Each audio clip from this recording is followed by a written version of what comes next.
And I resisted learning it. I probably signed up for, this is embarrassing, but I probably signed up for 3 classes and then canceled at the last minute before I ever actually finally took the 7 Rays class. And I think it was fear, not so much of the modality, but I think that I knew that once I came into contact with the Ascended Masters, that my life was never going to be the same again. And I really didn't even know who Ascended Masters were, per se, when I first took that class. God, and I can't even think how many years ago, 15, 20 years ago now. But, you know, the teacher had been trying to get me to take it. She just kept telling me, Jean, you know, I think you're supposed to take this class. And I would just go, okay, yeah, I'll take it. And then, oh, no, I can't do it today. I got something else going on.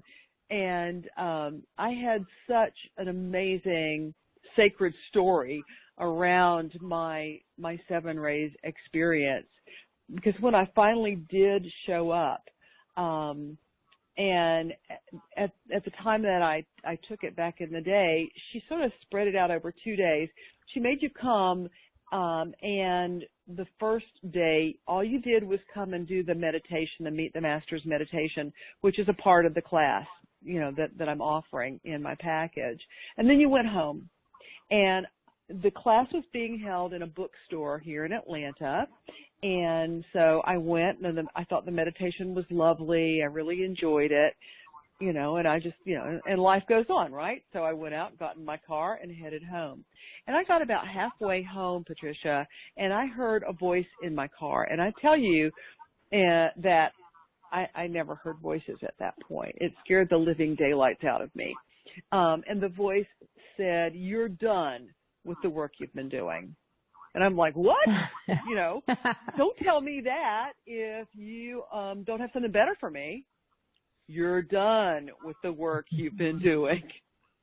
And then silence. And I'm like, okay, am I losing my mind? Am I going crazy? What is going on here? And I just sort of like kept on driving. And I think I just sort of broad brushed it out of my mind because it was so bizarre. So I went home, I went to bed, and, you know, was, you know, excited about going the next day and actually learning this new healing tool. Well, somewhere in the middle of the night, I was wakened by that same man's voice that I heard in my car. And this time he said, "Please put the soles of your feet together. Please put the palms of your hands together." And I was like, what? You know, and so I was married back in those days. And so I got up in bed. I looked over at my ex-husband, and he was sawing logs, you know, one of those. It wasn't him, but I thought it had to be. I thought he was just messing with me, you know. And then I heard that again. Please put the soles of your feet together. Please put the palms of your hands together. So I did it. I mean, you know, I'm a firstborn child. I mind. You know, somebody tells me to do something, I'm going to go, yes, sir. So here I am laying in the bed in this very awkward position. And I don't know if I fell back to sleep or if I actually saw this or if it's all a dream. I can't tell you, you know, swearing on the Bible that what happened, so I don't really know.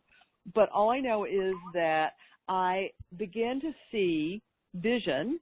It was like a PowerPoint presentation, and the PowerPoint presentation was it was either purple with violet lines on it, or it was violet with dark purple lines on it, you know, so it's like either the negative or the positive. But it was like looking at blueprints.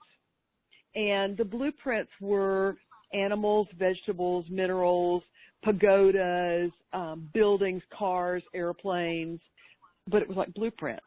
And they would flash up in front of me, and I would look at it, and as soon as I focused on it, another one would come, and another one would come. And it seemed like it went on forever, and it was hundreds of them.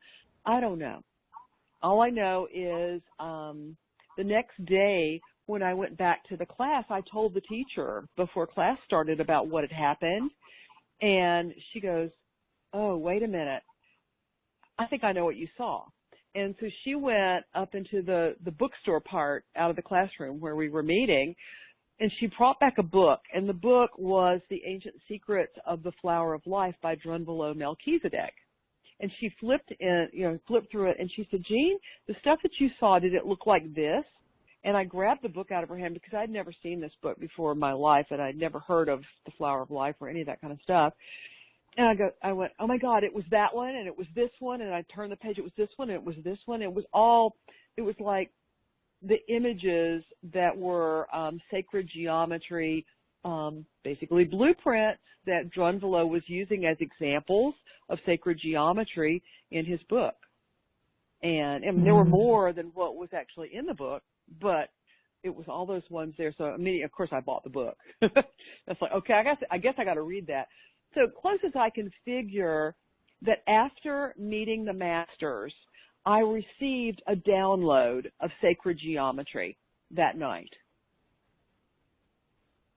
And my life hasn't been the same since.